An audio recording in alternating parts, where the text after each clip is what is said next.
My name is Repko. I work for the Department of Defense. I've been there now about 17 months. And I came there with one purpose and one purpose only, and it's trying to figure out how do we leverage all the good ideas that come from the private sector who owns the cyber domain, who can help us operators in the military. Okay, and what I'm going to show you today is kind of that approach that has been presented probably 150 times in the last 17 months. It's getting a lot of traction. I'm here to show it to you now because when we get into some of these major war games, I either have to have awareness to what the capabilities that you all bring to the fight, or I'm going to turn to that 4-star admiral and give him a phone book. All right? That's the challenge that we're facing today. You've heard, if you were in that last briefing, you hear all this talk about this public and private sector partnership. You know, and you sit back and some people roll their eyes because, you know, doggone it, why aren't we already doing that? So how do I leverage between where I am in Washington to where all of you are? Okay? How do I build that construct? Because the bottom line today is I will tell you that the government is trying to figure this out. All right? Now, the key is we got to do it non-traditionally. We got to think differently. I am surrounded by a lot of knuckleheads. Okay? They're process-driven. All right? But this is all about doing things quickly and smartly. And I can't do it without you. So I'm going to show you what we've been trying to accomplish. This is what I deal with every day. Okay? I'm trying to jam a capability into a hole where people just don't get it. You all get it, but I don't have awareness to how to get to you. In fact, I don't even know what capacity you're at today. That's part of the challenge.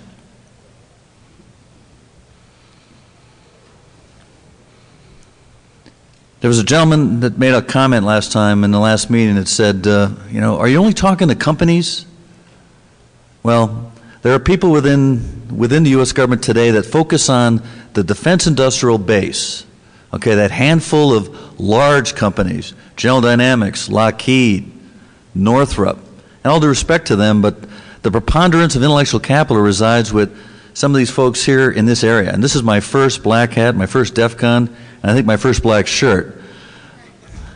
And I'm delighted to wear it, but my interest is to be able to leverage each one of the communities of interest that you see up here. The academics, the research community, young bucks that are out here that are researchers in and of themselves. I need to tap into you. I know you're thinking about intellectual property and thoughts. Hold on, I'm well aware of the sensitivity. When we talk about corporations, we're not just talking about the big guys, we're talking about small businesses. All right, those innovative firms, 3 or 4 people that work in the basement. The venture capital community. You know, wouldn't it be nice to have an investment team sitting there willing to help you? In fact, wouldn't it be even smarter to have the government co-invest in that opportunity? Now, how do we do that? I don't want this managed by the government. I want this managed by the private sector. Why? Because I understand accountability. I understand deliverables. I'm all about making sure things happen. That bottom circle, all right, those are the wizards I'm referring to. I showed up at a major war game in May, 600 military, and we were talking a Pacific scenario, okay? Part of my team were the hackers and patriots. They're my advisors. Why? Because when we saw something happen that I didn't understand, I would turn to that one advisor who had his network of hundreds of advisors. And they would go out and say, how would you approach this? All right? That was the value. This is all about the one-on-many principle. If I know one of you and you have your network, now we have the opportunity to actually, you know, to work it out. Entrepreneurs, okay? This is all about thinking differently. You're the thought leaders. And finally, the government departments. But I have a bunch of hard nuts I got to deal with. Okay, I'm not talking just about people. There's a trust issue out there. Okay, I work in operations and requirements for the Air Force, and I'll tell you to this day, not too many cyber requirements come across my desk. That's concerning. Okay. On the other hand, I'll walk down to the hall to a different service, Department of the Army, Department of the Navy, and you'll find that they're doing very similar things, but we're not talking to each other. That's ludicrous. Okay? If we have a limited amount of money and we're not talking to each other, and the domain is owned by you all, We've got to figure out the mechanism that allows for that to happen. So this is what I did, literally. I walked into my office one day and I drew a line down the middle of a piece of paper. I called one side public sector and the other side private sector. And you see in that little goal part up there, I said the private sector is made up of big and small business. It's made up the labs, the research community. It's global in nature. But teetering on that line is government. Can't get away from it. Am I going too fast for anyone? All right, this is not rocket science at all. But these are the two questions that keep coming up. Hundreds of companies of all sizes come to me and will say, Riley, what are your requirements? And I'll say, what can you do? What's out there? What special capability can you bring to the fight? I have got to have awareness to that in advance so I can build my playbook when a war game happens. So I need something that captures all of that. What I've got now is this donut, this neutral entity that I'm pushing. Some entity that allows us to broker, collect information, and reach out to all the knowledge nodes that you see out there, both on the left-hand side of the screen, as well as within the private, as well as in the public sector. So what's a knowledge node? Knowledge node is you, it's the company you work for, it's the solution you may have developed, it's the process, it's some issue that's both domestic as well as international. I, however, have to be able to get to it. Now, there's a mirror image, as you see. There's knowledge nodes that sit within government. And that's a lot of the academic institutions that are out there who do a lot of good things, but there's a lot of redundancy, and I've got to have awareness to the best of breed from all those best practices in the databases below. But as you grow this, I got to have governance, okay? I got to have some type of board of advisors sitting on the private sector side. Now, how are they picked? I don't have a freaking clue.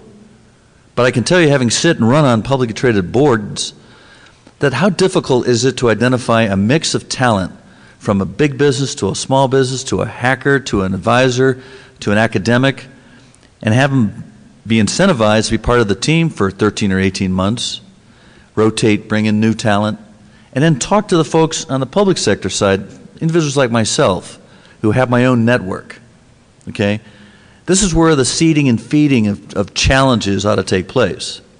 And we need to do it through this neutral entity to kind of manage and take care of those intellectual property and other issues. Now, from an executive or from an execution perspective, I currently work for the Office of Secretary of Defense, that big blue circle. But we've got to collaborate with a lot of the folks that you saw at the table earlier. DHS, DOE, Department of Energy, Department of Justice, various states and locals, various countries. Got to have that awareness. But how difficult would it be to establish some type of smart database to make this happen? Shouldn't be that tough. But this is the question that gets everyone's goat. The money. All right? Look where I put the package of gold. I purposely put it on the private sector side.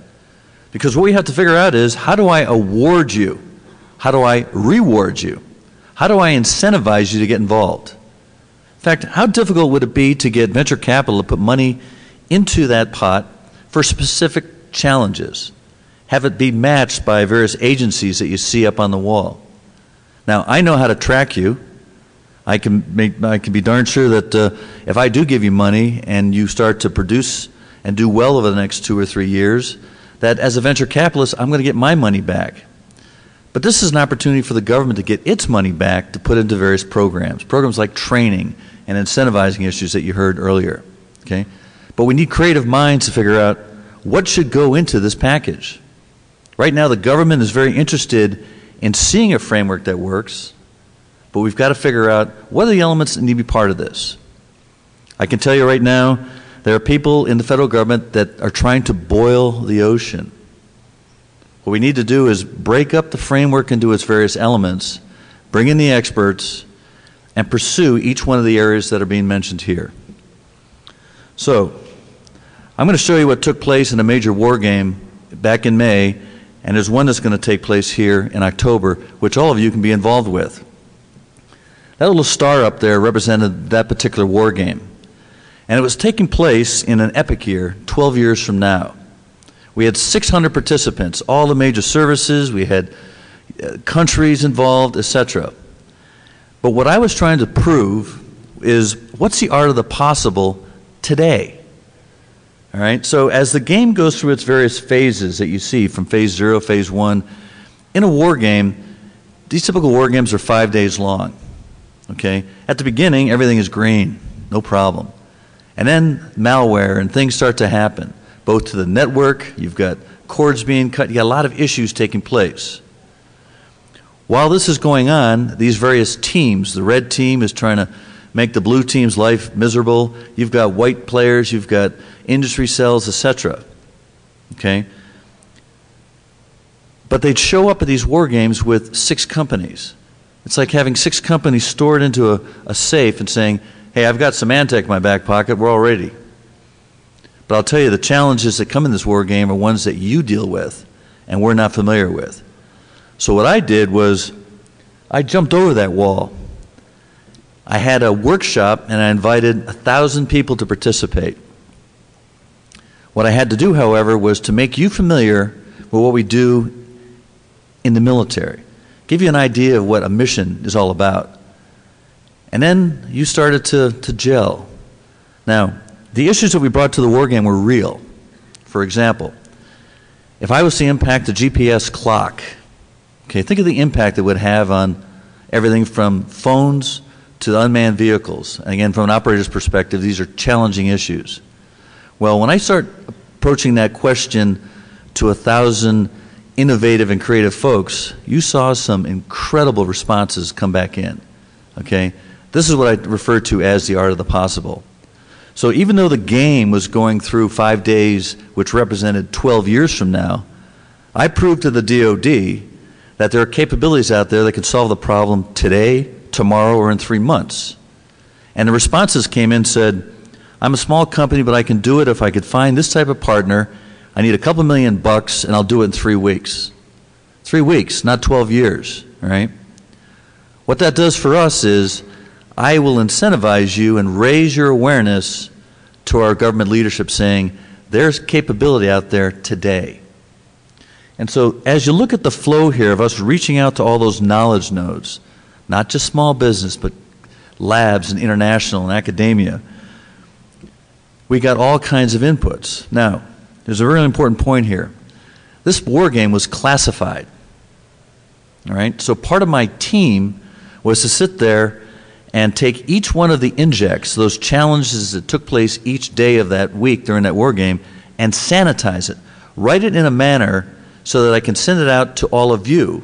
In essence, I'm extending my reach, my operational reach, to participants that have never participated in an exercise or war game in the past. And the responses were incredible. Some were a little crazy, but we got some really fascinating inputs. You see the word anonymizer up there?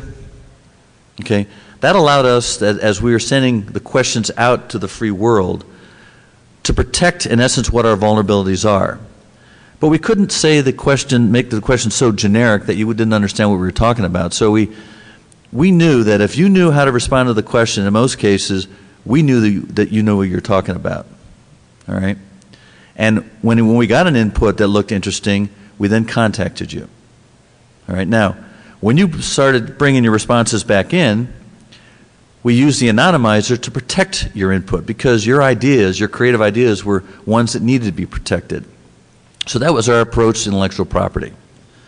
But the bottom line was we used a 501c3, some entity down in Bossier City, Louisiana, called the Cyber Innovation Center, to be our clearinghouse.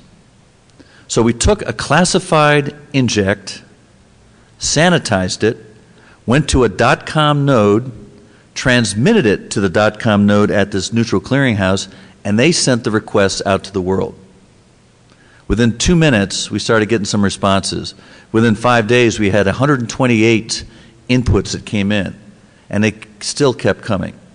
Now, we had to validate, and part of my role was just to prove to the Defense Department that we need to extend our reach, get out and be able to reach out to those knowledge nodes because they'll be willing to respond. Okay? Again, we haven't looked at how we incentivize. That's where we go out and say, you know, how would you like to be incentivized? These are the questions that I'm interested in finding out from you. The bottom line is we went through a hot wash, the 4-star, the Secretary, the Defense